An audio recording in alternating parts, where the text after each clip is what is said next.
അതിലൊരു മൈനറായിട്ടുള്ള പെൺകുട്ടി ഉണ്ടെന്നും ആ കുട്ടിയെ ദുര്യോഗം ചെയ്യുന്ന പറഞ്ഞൊരു പരാതിയായിട്ട് വരുന്നത് വേറൊരു ഇൻഫ്ലുവൻസറാണ് വരുന്നത്. അതാണ് നാളെ ആർക്കും സംഭവിക്കാൻ കഴിയുന്ന ദുര്യോഗമാണ്. ഇദ്ദേഹത്തിന് ഇപ്പൊ അനുകൂലമായ കോടതി വിധിയും കിട്ടും. നാളെ ഒരു ദുരനുഭവം ഇതേപോലെ നമ്മുടെ സഹോദരങ്ങൾക്കോ സുഹൃത്തുക്കൾക്കോ ഉണ്ടാകും.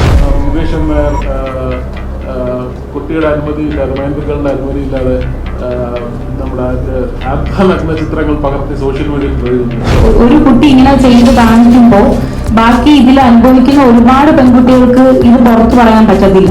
ഈ ബ്രാൻഡ് വാല്യൂവിനെ നശിപ്പിക്കാനായി ഇവർക്കൊരു ചീത്തപ്പേര് കിട്ടാൻ പണ്ട് സന്ദേശത്തിൽ മാമുക്കോയ പറയുന്ന പോലെ കഴിവുള്ള യുവാക്കളും വളർന്നു വരികയാണെങ്കിൽ അവനെ ഏതെങ്കിലും ഒരു പെണ്ണ് കേസിൽ കുടുക്കി നാളെ എടുത്താൽ എന്ന് പറയുന്ന ആറ്റിറ്റ്യൂഡ് നമ്മുടെ സമൂഹത്തിൽ അതൊരു സ്പേസ് ആയി കിടക്കുക. ഈ പുള്ളിക്കാരിയുടെ അമ്മ കൂടെ നിന്നിട്ടാണ് അങ്ങനെ ചെയ്യുന്ന പറഞ്ഞുകൊണ്ട് നിൽക്കുന്നത്. ആ സ്ത്രീ 3 മാസം കഴിഞ്ഞ് ഇയാൾ കഴിഞ്ഞ വർഷം എന്നെ കയറി പിടിച്ചു. അതായത് ഇയാൾ ജോലിയിൽ നിന്ന് പുറത്താക്കിയതിന്റെ ദേഷ്യം കഴിഞ്ഞ വർഷം ഇയാൾ എന്നെ കയറി പിടിച്ചു. എനിക്ക് തന്നെ അറിയില്ല. ഈ കുട്ടി അന്ന് തന്നെ ചേട്ടനെ വിളിച്ചിട്ട് ക്യാഷ് ചോദിച്ച സമയത്ത് ഞാൻ ചേട്ടനോട് പറയുന്നുണ്ട് ചേട്ടാ കൊടുക്കണം. ഇപ്പോൾ ആ സമയത്ത് കൊച്ചിയിലായിരുന്നു. എന്നിട്ട് ഈ പെൺകുട്ടിയോട് മീഡിയക്കാർ ചോദിക്കുകയാണ്, നിങ്ങൾ ഈ കള്ളം പറഞ്ഞല്ലേ എന്ന് പറയുമ്പോൾ ഒരു നാണവും ഇല്ലാതെ പെൺകുട്ടി പറയാണ് അത് ഉറക്കപ്പിച്ച് ഞാൻ പറഞ്ഞ ഡേറ്റ് മാറിപ്പോയത്. ഈ പറയുന്ന ബ്ലോഗറും ഇതിനു മുന്നേ എന്റെ അടുത്ത് പ്രശ്നം ഉണ്ടാക്കിയിട്ടുണ്ടായിരുന്നു. VMTV ന്യൂസിന്റെ ന്യൂസ് എക്സ്ക്ലൂസീവിലേക്ക് മാന്യ പ്രേക്ഷകർക്ക് സ്നേഹസ്വാഗതം. സോഷ്യൽ മീഡിയയിലൂടെ ലോക ശ്രദ്ധ നേടിയ മലയാളിയാണ് മുകേഷ് നായർ. അദ്ദേഹത്തിന് ഈ ഇടയായി ഒരു കേസ് അദ്ദേഹത്തിന്റെ മുന്നിൽ വന്നിട്ടുണ്ടായിരുന്നു. അപ്പോൾ ആ കേസിനെ സംബന്ധിച്ച് അദ്ദേഹം ഇന്ന് ഒരു പത്രസമ്മേളനം നടത്തുകയുണ്ടായി. രാഹുൽ ഈശ്വറും അദ്ദേഹത്തിന്റെ അഡ്വക്കേറ്റുമാണ് ആ ഒരു പത്രസമ്മേളനത്തിൽ പങ്കെടുത്തത്. പ്രസ് ക്ലബിൽ നടന്ന ആ പത്രസമ്മേളനത്തിന്റെ പ്രസക്ത ഭാഗങ്ങളാണ് നിങ്ങളുടെ മുന്നിൽ ഞങ്ങൾ എത്തിക്കുന്നത്. ഇത് നാളെ ഇവിടെ ഇരിക്കുന്ന ആർക്ക് സംഭവിക്കാം? ഇവിടെ ഇരിക്കുന്ന ആ സുഹൃത്തിനോ ഈ സുഹൃത്തിനോ നമുക്ക് ആർക്കും ഈ ക്യാമറ എടുത്തുകൊണ്ട് നിൽക്കുന്നവർക്ക് ആർക്കും സംഭവിക്കാം. ഇനി മുകേഷിന് സംഭവിച്ചത് ഒരുപക്ഷെ നമുക്ക് ദേഷ്യം തോന്നുന്ന, വിഷമം തോന്നുന്ന, ഒരുപക്ഷെ എന്താ പറയണേ നിസ്സഹായത കൊണ്ട് ചിരി തോന്നുന്ന ഒരു സംഭവമാണ് ഇത്. ആ ചിരി എന്ന് പറഞ്ഞാൽ വിഷമത്തിന്റെ ചിരിയാണ്. ഇത് നാളെ ആർക്കും സംഭവിക്കാൻ കഴിയുന്ന ദുര്യോഗമാണ്. ഇദ്ദേഹത്തിന് ഇപ്പൊ അനുകൂലമായ കോടതി വിധിയും കിട്ടി. കോടതി വിധി എടുത്തു പറയുന്നുണ്ട്. പ്രൈമാ ഫേസി ഇദ്ദേഹത്തെ ഫോൾസ്ലി ഈ കേസിലേക്ക് വലിച്ചിഴക്കുകയാണെന്ന് കോടതി പറഞ്ഞു. ഇത് എന്തുകൊണ്ടാണ് ഇത്രയും അവധാനതയോടുകൂടി പ്രസ് മീറ്റ് വിളിക്കുന്നതെന്ന് പറഞ്ഞാൽ, കുട്ടിക്കൽ ജയേന്ദ്രന്റെ കേസിൽ സുപ്രീം കോടതി അനുകൂലമായ വിധി നൽകുകയുണ്ടായി. കുട്ടിക്കൽ ജയേന്ദ്രന്റെ കേസിൽ കേരള സംസ്ഥാനം പുള്ളിക്ക് ജാമ്യം കൊടുക്കരുതെന്ന് പറയാൻ സുപ്രീം കോടതിയിൽ പറഞ്ഞ വാദഗതി രാഹുൽ ഈശ്വർ കോഴിക്കോട് പ്രസ് മീറ്റ് വിളിച്ചു എന്നുള്ളതാണ്. അതായത് ബേസിക്കലി പറയാനൊന്നുമില്ല. കോഴിക്കോട് ഞാൻ പ്രസ് മീറ്റ് വിളിച്ചത് നമ്മുടെ കേരള സർക്കാർ കുട്ടിക്കൽ ജയേന്ദ്രന് ജാമ്യം കൊടുക്കാതിരിക്കാനുള്ള ഒരു ന്യായീകരണമായിട്ട് സുപ്രീം കോടതി പറയുകയുണ്ടായി. അതായത് ബേസിക്കലി പുരുഷനെതിരെ പറയാൻ ഒന്നുമില്ല, അപ്പൊ എന്തെങ്കിലും പറയണം എന്ന് പറയുന്ന ഒരു ആറ്റിറ്റ്യൂഡാണ്. അതുകൊണ്ട് എടുത്തു സൂചിപ്പിക്കാൻ ആഗ്രഹിക്കുന്നു, ഈ പ്രസ് മീറ്റ് വിളിച്ചത് ഇവരല്ല, ഞാനാണ്. ഞാൻ ഈ 3 പേരെയും ഗസ്റ്റായിട്ട് വിളിച്ചതാണ്. കാര്യം അതിന്റെ റെസ്പോൺസിബിലിറ്റി ഇനീഷ്യേറ്റീവും എനിക്കാണ്. കാര്യം ഇനി നാളെ ഇത് വിളിച്ചു എന്ന് പറഞ്ഞാൽ മുകേഷ് നായർ പ്രസ് മീറ്റ് വിളിച്ചു എന്ന് പോലും പറയും. അപ്പോൾ മുകേഷിന് ഉണ്ടായ അനുഭവം മുകേഷ് ഒന്ന് പറയും. നിങ്ങൾ ഓരോരുത്തരും കേൾക്കണം. നാളെ ഒരു ദുരനുഭവം ഇതേപോലെ നമ്മുടെ സഹോദരങ്ങൾക്കോ സുഹൃത്തുക്കൾക്കോ ഉണ്ടാകും. അപ്പോൾ ഒരുപാട് ഇതുപോലത്തെ കേസുകളൊക്കെ റിപ്പോർട്ട് ചെയ്തിട്ടുള്ള ആളാണ്. ഞാൻ ഒരിക്കലും പ്രതീക്ഷിക്കുന്നില്ല ഇതുപോലൊരു കേസ് എനിക്കെതിരെ വരുമെന്ന്. ഞാനൊരു കമ്പനിയുടെ CEO ആയിട്ടാണ് ഇപ്പോൾ വർക്ക് ചെയ്യുന്നത്. അപ്പോൾ ഈ തൊട്ടടുത്തിരിക്കുന്ന ആൻസിയുടെ ഒരു കമ്പനി എന്നെ ഒരു ഷൂട്ടിന് വിളിക്കുന്നു. ഞാനൊരു ഇൻഫ്ലുവൻസർ ആയതുകൊണ്ട് അവർക്ക് പ്രൊമോഷൻ കിട്ടാൻ വേണ്ടി എന്നെ വിളിച്ചതാണ്. അപ്പോൾ 10-20ഓളം മോഡൽസ് ഉണ്ടായിരുന്നു. നമ്മളത് ഷൂട്ട് ചെയ്യുന്നു, പോസ്റ്റ് ചെയ്യുന്നു. വീഡിയോ എനിക്ക് 8 മില്യൺ ആൾക്കാർ കണ്ടു. ഒരു 2.5 മാസത്തിന് ശേഷം ഒരു പരാതി വരികയാണ്. ഒരു ഇൻഫ്ലുവൻസർ അതിലൊരു മൈനറായിട്ടുള്ള പെൺകുട്ടി ഉണ്ടെന്നും ആ കുട്ടിയെ ദുര്യോഗം ചെയ്യുന്ന പറഞ്ഞൊരു പരാതിയായിട്ട് വരുന്നത് വേറൊരു ഇൻഫ്ലുവൻസറാണ് വരുന്നത്. അതാണ് തമാശ. അപ്പോൾ ഇൻഫ്ലുവൻസർ ഡയറക്റ്റ്ലി കോവളം പോലീസിനും സൈബർ സെല്ലിനും DGPക്കും മുഖ്യമന്ത്രിയൊക്കെ ഒരുപാട് പരാതി കൊടുത്തു. പക്ഷെ ആരും അതിൽ മെറിറ്റ് എൻ്റെ ഭാഗത്തായതുകൊണ്ട് കേസ് എടുത്തില്ല. കാരണം അതിനകത്ത് പ്രഥമ ദൃഷ്ടിയാൽ ഒന്നുമില്ല. പക്ഷേ കുറച്ച് ദിവസത്തിന് ശേഷം, ഏകദേശം ഒരാഴ്ചയ്ക്ക് ശേഷം, ഈ പറഞ്ഞ ആ മൈനറായ പെൺകുട്ടിയും അമ്മയും സംഘടിപ്പിച്ചുകൊണ്ട് പുള്ളി ആ പെൺകുട്ടിയെ കൊണ്ട് തന്നെ കോളം പോലീസ് സ്റ്റേഷനിലും നമ്മുടെ സൈബർ സെല്ലിൽ ഒരു പരാതി കൊടുത്തു. അപ്പോൾ അവർക്കത് എടുക്കുന്നുണ്ട്. കാരണം മൈനറായിട്ടുള്ള ഒരു പെൺകുട്ടി പരാതി കൊടുത്താൽ എന്തായാലും കേസ് എടുത്തേ പറ്റും. അതാണല്ലോ, കേസ് എടുത്താൽ FIR ഇടണം. FIR ഇട്ടാൽ വാർത്തയാവും. ഇവർ ആഗ്രഹിച്ചത് അതാണ്, FIR ഇട്ട് വാർത്തയായി. പക്ഷേ ഈ വാർത്ത വരുമ്പോഴും എനിക്ക് തോന്നുന്നു മാധ്യമ സുഹൃത്തുക്കൾക്ക് അതിൻ്റെ ഒരു മെറിറ്റ് വീണ്ടും മനസ്സിലായതുകൊണ്ടായിരിക്കും പിന്നെ അത് വളരെ അത് വലിയ ചർച്ചയിലോട്ട് പോയില്ല. പെട്ടെന്ന് വാർത്ത വന്നു, ബ്രേക്കിംഗ് ന്യൂസ് വന്നു. മുകേഷ് നായർ കുട്ടിയുടെ അനുമതിയില്ലാതെ, മൈനറുകളുടെ അനുമതിയില്ലാതെ നമ്മുടെ നഗ്ന ചിത്രങ്ങൾ പകർത്തി സോഷ്യൽ മീഡിയയിൽ പ്രചരിപ്പിച്ചു. ഈ കുട്ടി ഇവിടെ എന്നോടൊപ്പം ഒരുമിച്ചെടുത്ത ഫോട്ടോകളാണ്. അതിൽ എല്ലാവരും അത്യാവശ്യം മാന്യമായിട്ട് ഡ്രസ്സ് ഫോട്ടോസും വീഡിയോസുമാണ്. അപ്പോൾ ഇവർ വിളിച്ച ഷൂട്ടിലാണ് നമ്മൾ പോകുന്നത്. നമുക്ക് അതിനകത്ത് പങ്കെടുക്കുന്നവരുടെ ഡീറ്റെയിൽസോ അതൊന്നും നമുക്കറിയില്ല, നമ്മൾ ഷൂട്ട് ചെയ്യുന്ന പോകും.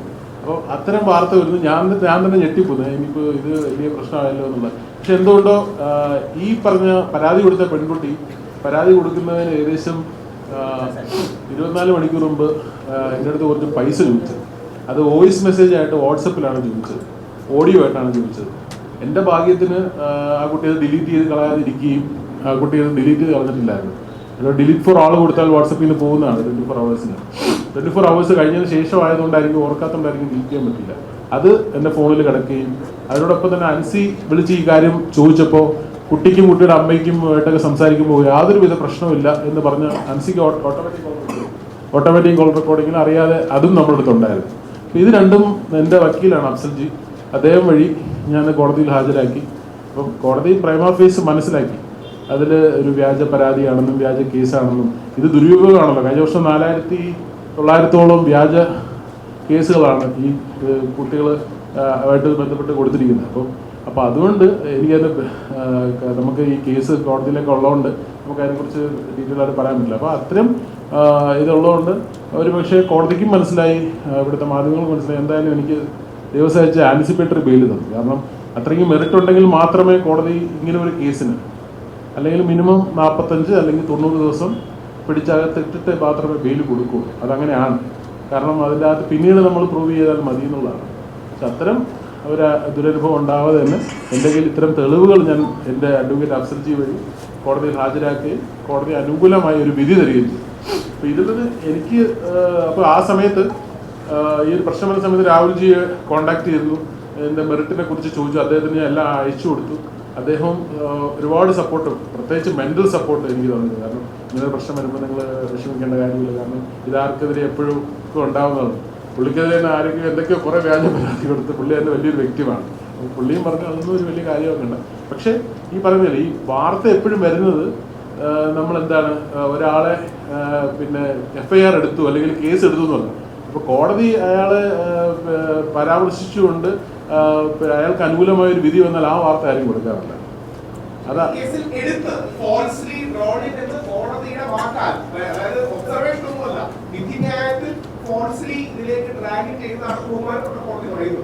അതൊരിക്കലും സ്വാർത്ഥയല്ല. ഇപ്പൊ നേരത്തെ അദ്ദേഹത്തിനൊന്നും ഒളിവിലൊന്നും പോയിട്ടില്ല. കുട്ടിക്ക് അദ്ദേഹത്തിന് 6-7 മാസം ഒരാളുടെ ജീവിതത്തിൽ ഇവരൊക്കെ പ്രത്യേകിച്ച് ബ്രാൻഡും അല്ലെങ്കിൽ മീഡിയയിലൊക്കെ നിൽക്കുമ്പോൾ ബ്രാൻഡ് വാല്യൂ, ക്രെഡിബിലിറ്റി, എൻഡോഴ്സ്മെന്റ്, ഇതിൽ നിന്നൊക്കെയല്ലേ ബ്രെഡ് ആൻഡ് ബട്ടർ. ഇതിൽ ജീവിക്കുന്നത് ഇങ്ങനെയല്ലേ, എല്ലാ 10 മുതൽ 5 വരെ എവിടെയും ജോലി കിട്ടലില്ല. പ്രധാനമായിട്ട് ബ്രാൻഡ് വാല്യൂ അല്ലേ. ഈ ബ്രാൻഡ് വാല്യൂവിനെ നശിപ്പിക്കാനായി ഇവർക്കൊരു ചീത്തപ്പേര് കിട്ടാൻ, പണ്ട് സന്ദേശത്തിൽ മാമുക്കോയ പറയുന്ന പോലെ കഴിവുള്ള യുവാക്കളും വളർന്നു വരികയാണെങ്കിൽ അവനെ ഏതെങ്കിലും ഒരു പെണ്ണ് കേസിൽ കുടുക്കി നാണം കെടുത്താം എന്ന് പറയുന്ന ആറ്റിറ്റ്യൂഡ് നമ്മുടെ സമൂഹത്തിൽ അതൊരു സ്പേസ് ആയി കിടക്കുകയാണ്. ആയതുകൊണ്ടാണ് ചേട്ടനെ 1-ാം പ്രതിയാക്കിയതെന്ന് എനിക്ക് തോന്നുന്നു. കാരണം ഞാനാണ് ചേട്ടനെ ഇതിൽ വിളിക്കുന്നത്. എൻ്റെ ഒരു എന്താ പറയുക, എൻ്റെ ഒരു കമ്പനിയുടെ പ്രൊമോഷൻ വീഡിയോ ആയിട്ട് ഞാൻ ചേട്ടനെ വിളിച്ചതാണ്. അപ്പോൾ ചേട്ടൻ വന്നു. നോർമലി ചേട്ടൻ്റെ അടുത്ത് കാര്യങ്ങളെല്ലാം പറഞ്ഞിട്ടുണ്ടായിരുന്നു. ഞാൻ വരുന്ന മോഡൽസിൻ്റെ അടുത്ത് ഓൾറെഡി പറയുന്നുണ്ട് അവരുടെ ഓൺ കോസ്റ്റ്യൂം കംഫർട്ടായിരിക്കണം എന്ന് പറഞ്ഞ് തന്നെയാണ് ഞാൻ വിളിച്ചിരിക്കുന്നത്. അപ്പോൾ എന്തോ പറയാൻ വേണ്ടിയിട്ട് ആ കുട്ടി വന്നു. ആ കുട്ടിയും കുട്ടിയുടെ അമ്മയും ഭയങ്കര ഹാപ്പി ആയിട്ടാണ് വരുന്നത്. ആ കുട്ടി ഓൾറെഡി എനിക്ക് ആ കോസ്റ്റ്യൂം എടുത്ത് അയച്ചു തന്നു, ഇങ്ങനെയൊക്കെ മതി എന്നുള്ളത്. ബാക്കി ആ വീഡിയോ കണ്ടു കഴിഞ്ഞാൽ മനസ്സിലാവും ബാക്കി എല്ലാവരും ഡീസൻ്റ് ആയിട്ടുള്ള കോസ്റ്റ്യൂംസ് ആണ് ഇട്ടിരിക്കുന്നത്. ആ കുട്ടി എന്താ പറയുക, എനിക്കറിയത്തില്ല. അപ്പോൾ അതുവരെയും എൻ്റെ അടുത്തുനിന്ന് മാത്രമല്ല നല്ല സഹകരണമായിട്ട് നിന്ന കുട്ടിയാണ്. ഞാൻ പിടിച്ചെന്തൊക്കെയോ ചെയ്തു, അങ്ങനെ ചേട്ടനെ എന്തോ ഇതിൽ ഇൻവോൾവ് ചെയ്യിക്കുന്ന രീതിയിലൊക്കെയാണ് സംസാരിച്ച് വെച്ചിരിക്കുന്നത്. ആ കുട്ടീനെ എന്നല്ല ഒരു മോഡൽസിനെയും ഞാൻ അടുത്ത് വിട്ടിട്ടില്ല ആരടുത്തും. പിന്നെ എന്താ പറയുക, ഈ പുള്ളിക്കാരിയുടെ അമ്മ കൂടെ നിന്നിട്ടാണ് ഇങ്ങനെ ചെയ്യുന്ന പറഞ്ഞുകൊണ്ട് നിൽക്കുന്നത്. ഈ വരുന്ന ഒരു മോഡൽസിൻ്റെയും ഏജ് നമ്മൾ ചോദിക്കാറില്ല. മോഡലിംഗ് കമ്പനീസ് ഇതുവരെയും അങ്ങനെ ചോദിച്ച് ഇട്ടിട്ടുമില്ല. പിന്നെ ഈ കുട്ടീനെ ഞാൻ വിളിക്കുന്നതിന് 1 year ആയിട്ട് എനിക്കറിയാം. ഈ കുട്ടി മിസ് കോയമ്പത്തൂർ എന്നൊക്കെ പറഞ്ഞിട്ട് എന്തോ പ്രൊഫൈലിൽ നമ്മൾ ബയോ നോക്കിയിട്ടാണ് മോഡൽസിനെ ഇൻവൈറ്റ് ചെയ്യുന്നത്, വിളിക്കുന്നുണ്ട്. പിന്നെ ചേട്ടനെ എനിക്ക് നന്നായിട്ട് അറിയാം. അപ്പോൾ അങ്ങനെയാണ് ചേട്ടനെ ഞാൻ പ്രൊമോഷനായിട്ട് വിളിക്കുന്നത്. ഈ പറയുന്ന വ്ളോഗറും ഇതിനു മുന്നേ എൻ്റെ അടുത്ത് പ്രശ്നം ഉണ്ടാക്കിയിട്ടുണ്ടായിരുന്നു.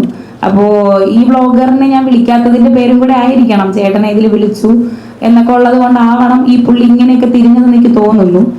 പിന്നെന്താ പറയാ, ഇത് സത്യം പറഞ്ഞു കഴിഞ്ഞാൽ എല്ലാവർക്കും കണ്ടു കഴിഞ്ഞാൽ അറിയാം. ഇതിപ്പോ ഒരു കുട്ടി ഇങ്ങനെ ചെയ്ത് കാണിക്കുമ്പോൾ ബാക്കി ഇതിൽ അനുഭവിക്കുന്ന ഒരുപാട് പെൺകുട്ടികൾക്ക് ഇത് പുറത്തു പറയാൻ പറ്റത്തില്ല എനിക്ക് തോന്നുന്നു. കാരണം ഇതൊക്കെ ഫാബ്രിക്കേറ്റഡ് കേസാണ് അല്ലേ. അപ്പോൾ ഒരു ഒറിജിനൽ കേസ് വന്നു കഴിഞ്ഞാൽ ഇതാരും ഉൾക്കൊള്ളണമെന്നില്ല. അപ്പോൾ ചേട്ടനെ ഞാൻ വിളിച്ചിട്ടാണ് ചേട്ടൻ ഇതിൽ ആക്ച്വലി വരുന്നത്. ചേട്ടൻ ഇതിൽ യാതൊരു ബന്ധവും സത്യം പറഞ്ഞാൽ ഇല്ല. എനിക്ക് തന്നെ അറിയില്ല. ഈ കുട്ടി അന്ന് തന്നെ ചേട്ടനെ വിളിച്ചിട്ട് ക്യാഷ് ചോദിച്ച സമയത്ത് ഞാൻ ചേട്ടനോട് പറയുന്നുണ്ട്, ചേട്ടാ കൊടുക്കണോ, മക്കളെ കൊണ്ട് കൊടുക്കുക എന്നാണ് പറഞ്ഞത്. അപ്പോൾ ഞാൻ അന്ന് ഈവനിങ് 3:30 വരെ എൻ്റെ അടുത്ത് ആ കുട്ടി സംസാരിച്ചിട്ടുണ്ട്. എൻ്റെ അടുത്ത് ഓട്ടോമാറ്റിക് കോൾ റെക്കോർഡാണ്. അപ്പോൾ ആ 3:30 വരെയും ആ കുട്ടി എൻ്റെ അടുത്ത് സംസാരിച്ചപ്പോൾ യാതൊരു പ്രശ്നം ആ കുട്ടിക്കില്ല. ചേച്ചി ഞാൻ ഇവിടെ ഉണ്ട്, ഞാൻ ഇവിടെ നിൽക്കണുണ്ട് എന്ന് പറഞ്ഞു. അപ്പോൾ ചേട്ടൻ പറഞ്ഞു, മക്കളെ എനിക്ക് ഷൂട്ടുണ്ട്, എനിക്ക് പോകണം, നീ ഒന്ന് കൊണ്ട് കൊടുത്തിട്ട് ഓടി വാന്ന് പറഞ്ഞു. ഞാൻ ആ ടൈമിൽ കയറി പോകുന്ന സമയത്ത് പോലും ആ കുട്ടി ഫോൺ എടുക്കുന്നില്ല. ഞാൻ അവിടെ ഫുൾ അന്വേഷിച്ചു, കണ്ടില്ല. അത് കഴിഞ്ഞ് ഒരു ഈവനിങ് 7 ഒക്കെ ആയപ്പോഴത്തേക്കും ഒരു വീഡിയോ വരുന്നുണ്ട്. ഈ കുട്ടി എന്താ പറയാ ഇങ്ങനെയൊക്കെയാണ് എന്നൊക്കെ പറഞ്ഞിട്ട് ഞാൻ സത്യം പറഞ്ഞാൽ കേട്ടിട്ട് ഞാനങ്ങ് എന്തോ ചെയ്യണോ എന്നൊരു പിടുത്തം ഇല്ലാണ്ടായിപ്പോയി. അപ്പോൾ എനിക്കൊരു ഇതെന്താണ് എന്ന് എനിക്ക് സത്യം പറഞ്ഞാൽ ഇപ്പോഴും മനസ്സിലാവുന്നില്ല.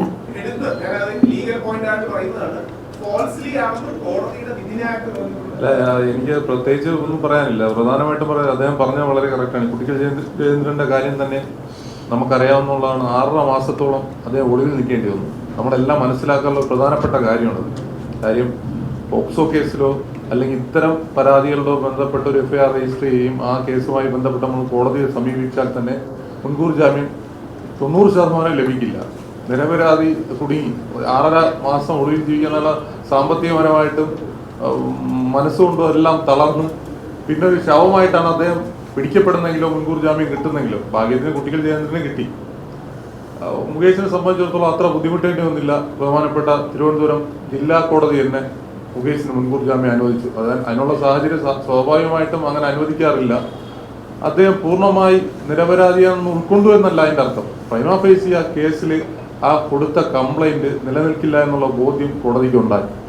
2 മാസം കഴിഞ്ഞാണ് ഈ കംപ്ലൈന്റ് കൊടുക്കുന്നതന്നെ. വേറൊരു വലിയൊരു കാര്യം, ഇതിന്റെ ലെജിസ്ലേറ്റീവ് ഇന്റൻഷൻ, അതായത് ഒരു നിയമം ഉണ്ടാക്കുമ്പോൾ എന്താണ് അതിന്റെ ഉദ്ദേശശുദ്ധി, അത് മറികടക്കുന്ന രീതിയിലാണ് വ്യാജ പരാതികൾ കൂടിക്കൊണ്ടിരിക്കുന്നത്.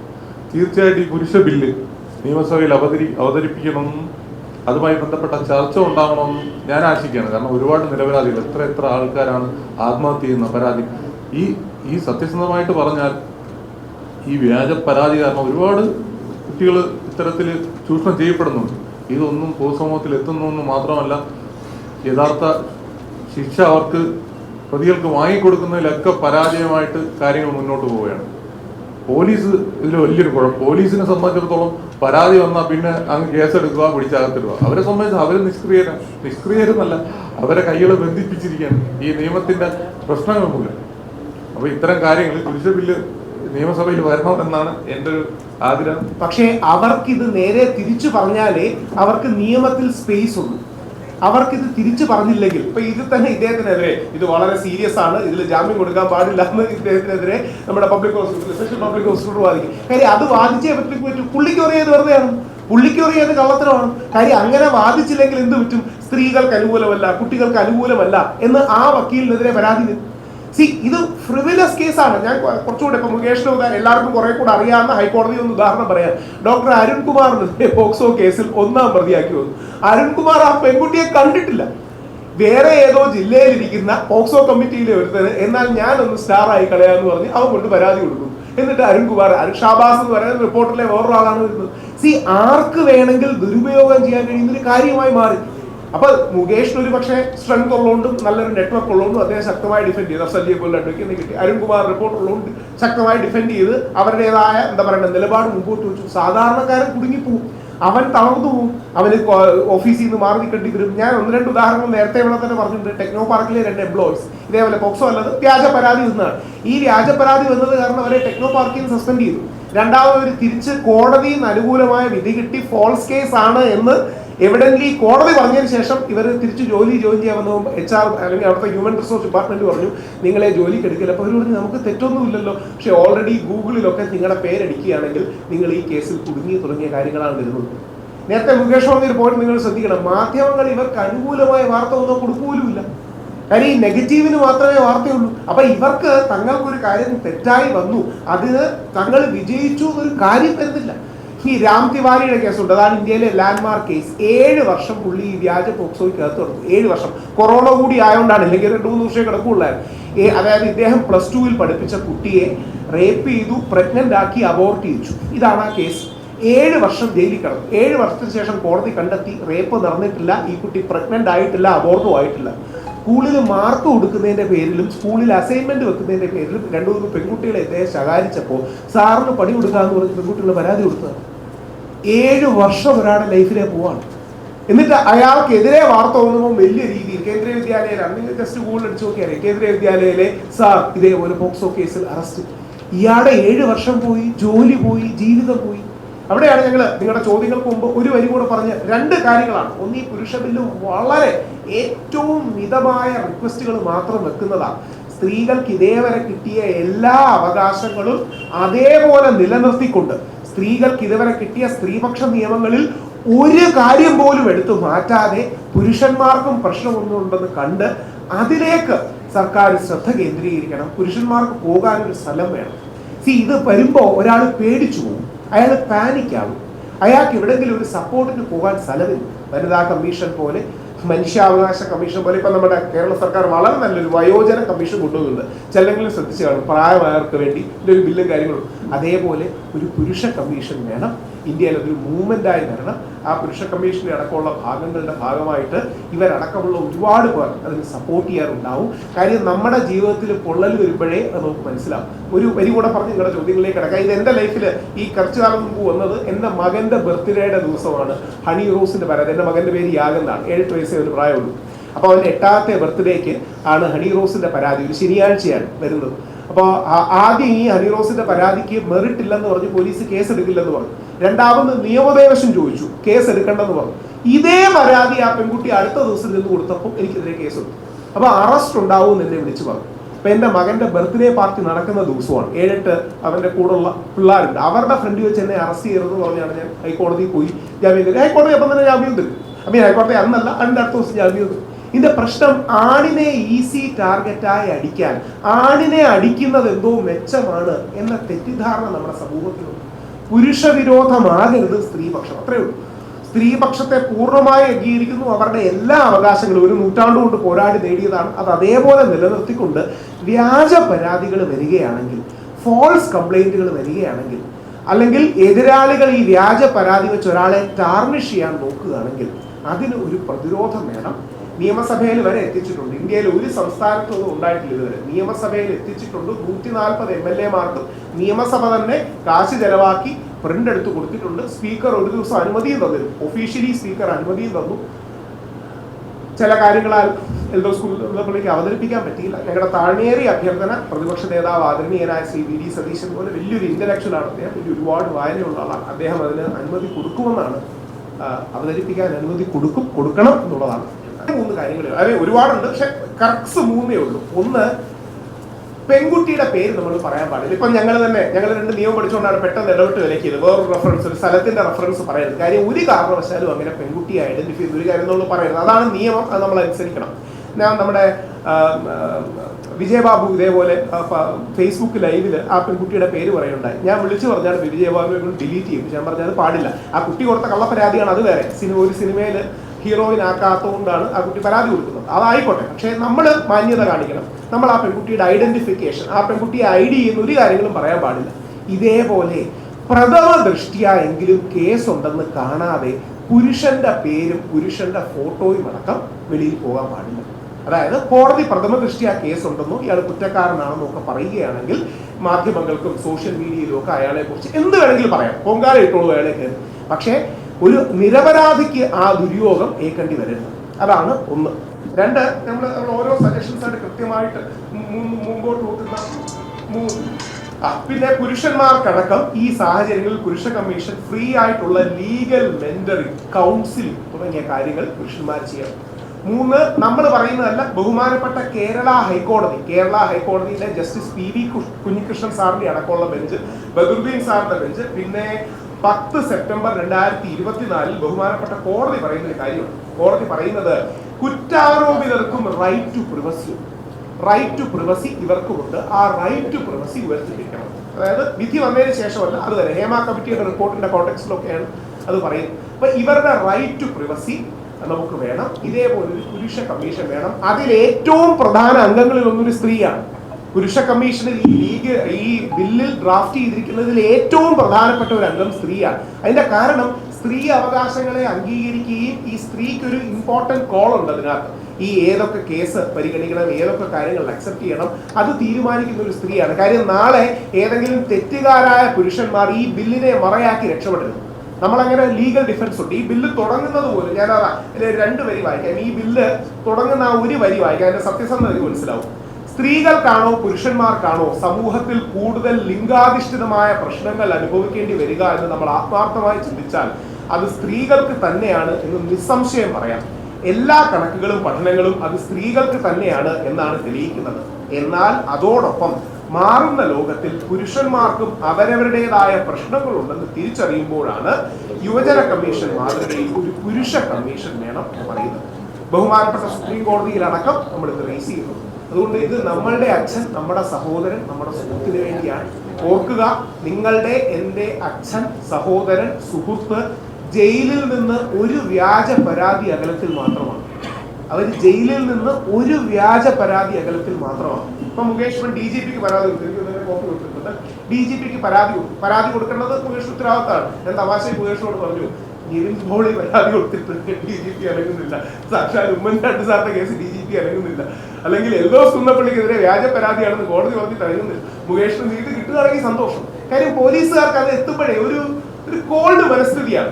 പരാതി നമ്മൾ അന്വേഷിക്കാം എന്ന് പറയുന്ന ഒരു കാഷ്വൽ മട്ടാണ്. നേരെ തിരിച്ചൊരു പെൺകുട്ടി വ്യാജ പരാതി എടുത്താൽ പോലും പോലീസിന് സമ്മർദ്ദമാണ്, ഇവരെ 2 ദിവസം ജയിലിൽ പിടിച്ച് കിടത്തണമല്ലോ.